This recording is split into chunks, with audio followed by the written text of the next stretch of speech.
Seguro que alguna vez al hacer un test de personalidad nos hemos preguntado, pero bueno, ¿esto de dónde sale? ¿O cómo es posible que un examen de aptitud pretenda decir tanto sobre alguien?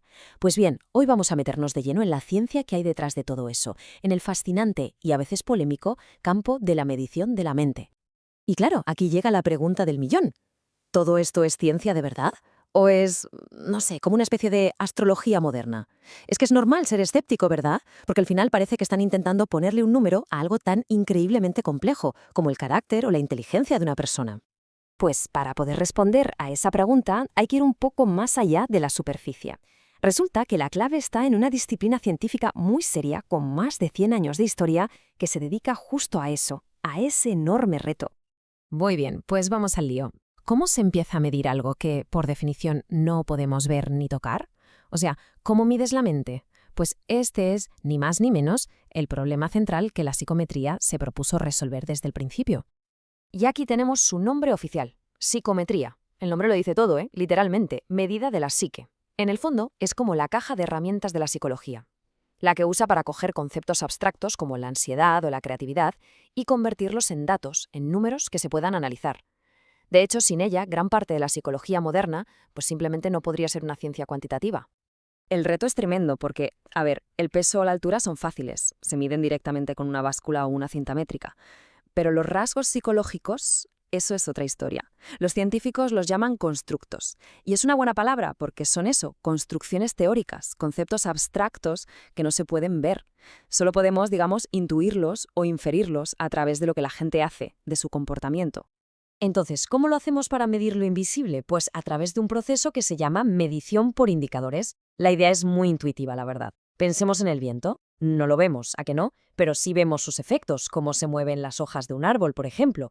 Pues con la psicología pasa algo parecido. No vemos la inteligencia como tal, pero sí podemos ver cómo una persona resuelve un puzzle. Pues un test lo que hace es eso. Mide esas conductas que sí podemos ver, esos son los indicadores, para poder estimar, para inferir, el nivel de ese rasgo que no vemos directamente. La historia de cómo se llegó hasta aquí es súper interesante, porque en realidad se desarrolló por dos caminos casi paralelos. Vamos a empezar por el primero, que nació de un intento, que parecía casi imposible, de medir nuestra experiencia más subjetiva del mundo. Y aquí los tenemos. Estos dos caminos acabaron definiendo todo el campo.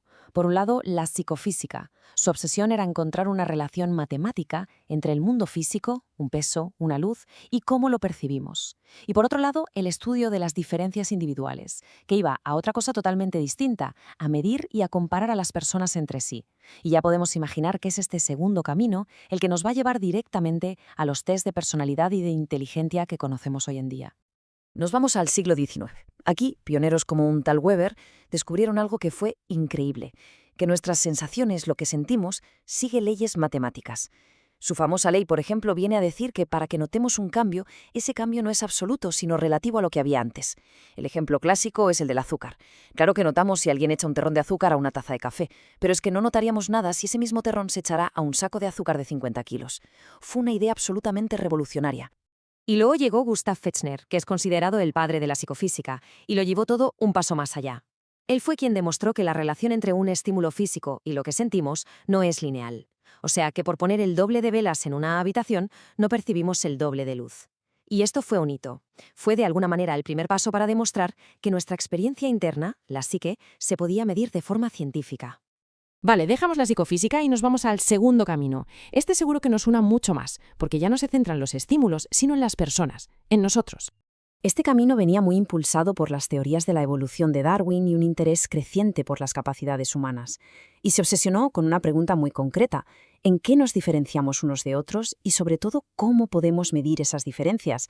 Es justo aquí donde nace la idea de clasificar y de ponerle números a esas características que nos hacen únicos. Y fíjate en esta cronología, porque la evolución fue rapidísima. Todo empezó con Galton, que estaba convencido de que la inteligencia se podía medir por lo agudos que eran nuestros sentidos. Luego llegó Cattell, y fue el primero en usar el término test mental. Pero ojo, el verdadero salto adelante lo dieron Binet y Simon. Ellos se dieron cuenta de algo clave. Para medir la inteligencia no había que mirar la velocidad de reacción, sino cosas más complejas como el razonamiento. Y el empujón final llegó con la Primera Guerra Mundial. Había que clasificar a miles y miles de reclutas, y de esa necesidad nacieron los test colectivos, que son básicamente el origen de las pruebas estandarizadas que se usan hoy en día. Muy bien. Entonces, ¿cómo se junta todo esto? ¿Cómo se unen esos dos caminos históricos en los tests que se usan hoy? Pues aquí es donde la teoría se pone interesante y se vuelve algo muy, muy práctico.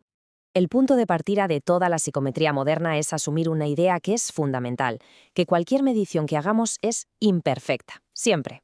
La puntuación que alguien saca en un test no es la verdad absoluta sobre esa persona, es solo una aproximación. Así que el verdadero reto científico no es eliminar el error, porque es imposible, sino entenderlo y sobre todo ser capaces de calcularlo, de cuantificar ese inevitable error de medida. Y aquí la tenemos. Esta es la fórmula que lo cambió todo, el corazón de lo que se llama la teoría clásica de los test. Es muy sencilla. Dice que la puntuación que vemos, la que se obtiene en el papel, la X, es en realidad la suma de dos cosas. La puntuación verdadera de la persona, la V, que es su nivel real en eso que medimos, más un componente de error, la E. Parece una tontería, pero este modelo tan simple es súper potente. Permite a los científicos manejar esa incertidumbre de la que hablábamos y calcular cómo de fiable es un test. Y una vez tenemos esa puntuación, ¿qué hacemos con ella? ¿Qué significa? Pues bueno, depende del tipo de test. Hay dos grandes familias. Por un lado están los test referidos a normas. El ejemplo perfecto es la selectividad. Tu nota no significa nada por sí sola, solo tiene sentido cuando la comparas con las notas de los demás. Su significado es relativo.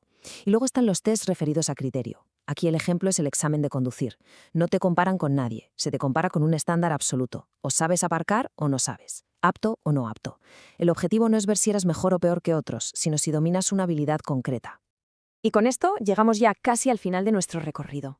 Hemos visto de dónde sale toda esta idea de medir la mente y más o menos cómo funciona en la práctica. Así que, volviendo a la pregunta que nos hacíamos al principio, ¿es todo esto pseudociencia? Pues la respuesta es que no, para nada.